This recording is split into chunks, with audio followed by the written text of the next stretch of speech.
We live in an age where we chase better jobs, bigger houses, and perfect lifestyles, only to find that our anxiety multiplies with every milestone.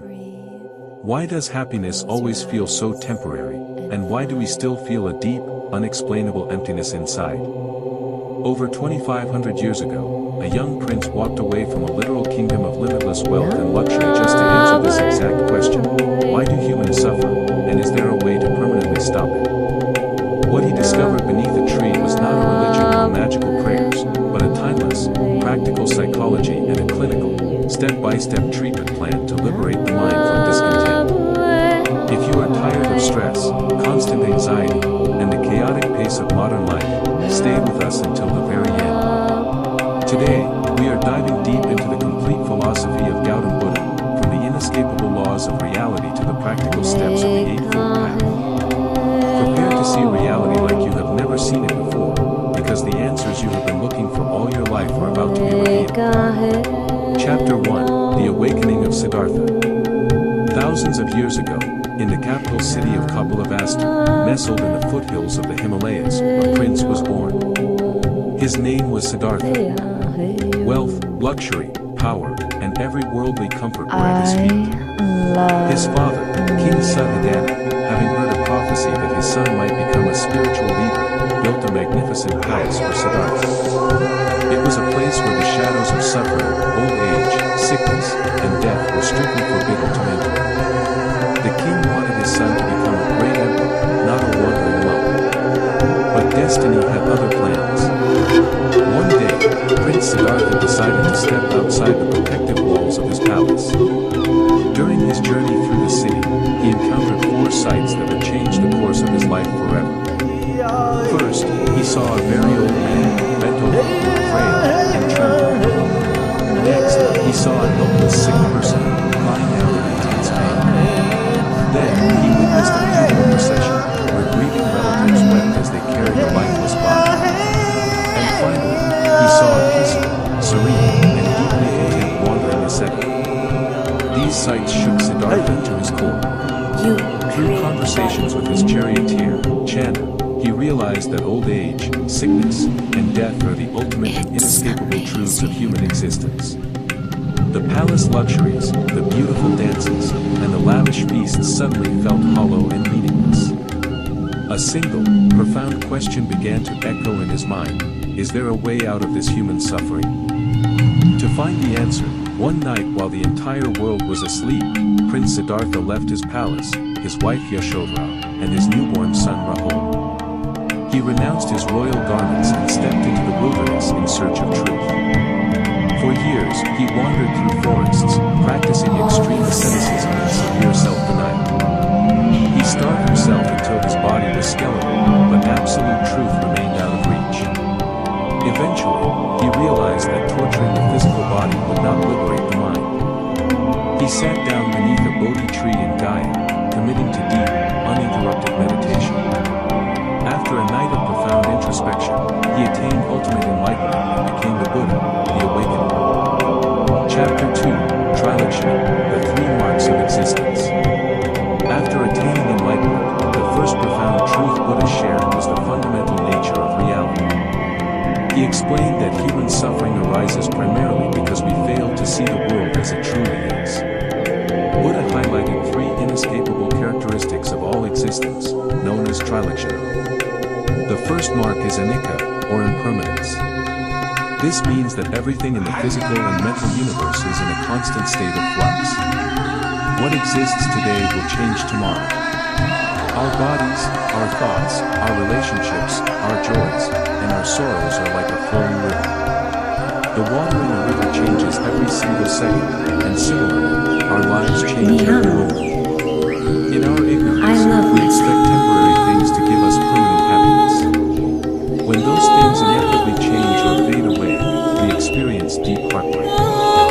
Buddha teaches us not to fear change, but to accept it as the natural law of the universe. The second mark is anatta, or non-self. This is perhaps Buddha's most revolutionary idea. He stated that there is no unchanging, permanent soul inside us that we can call our own mind. What we perceive as the self or the ego is actually a temporary collection of 5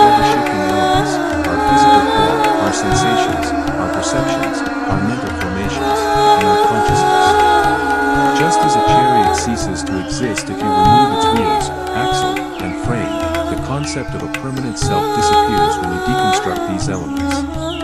When we let go of the illusion of the ego, a massive portion of our daily anxiety vanishes. The third mark is dukkha, or suffering. Buddha explained that chasing material pleasures eventually leads to dissatisfaction. As long as we do not understand impermanence and non-self, we will continue to be disturbed by the ups and downs of life.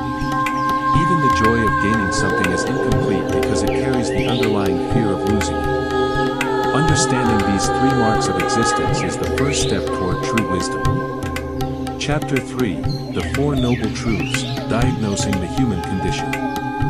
Buddha did not limit his teachings to abstract philosophies. Like a skilled physician or psychologist, he approached human suffering with clinical logic, presenting his diagnosis through the Four Noble Truths. The first noble truth is the existence of suffering, or dukkha. Buddha states that dissatisfaction is an inherent part of the human experience. Birth is painful, aging is painful, sickness is painful, and death is painful. Being separated from what we love is suffering, and being stuck with what we dislike is also suffering. In short, life involves a persistent sense of incompleteness. The second noble truth is the cause of suffering, known as samudaya. Buddha explained that suffering does not appear without a reason. It is driven by tanha, our deep-seated craving, attachment, and blind desire. We desperately try to hold on to things, people, and status that are naturally temporary. Our unrealistic expectations create the web of our own misery. We foolishly believe that a certain car, a house, or a specific person will make us happy forever, but human desire is a bottomless pit. The moment one desire is fulfilled, the mind immediately invents another. The third noble truth is the cessation of suffering, or nirodha. Here, Buddha offers immense hope. He declares that because suffering has a specific cause, its end is absolutely possible.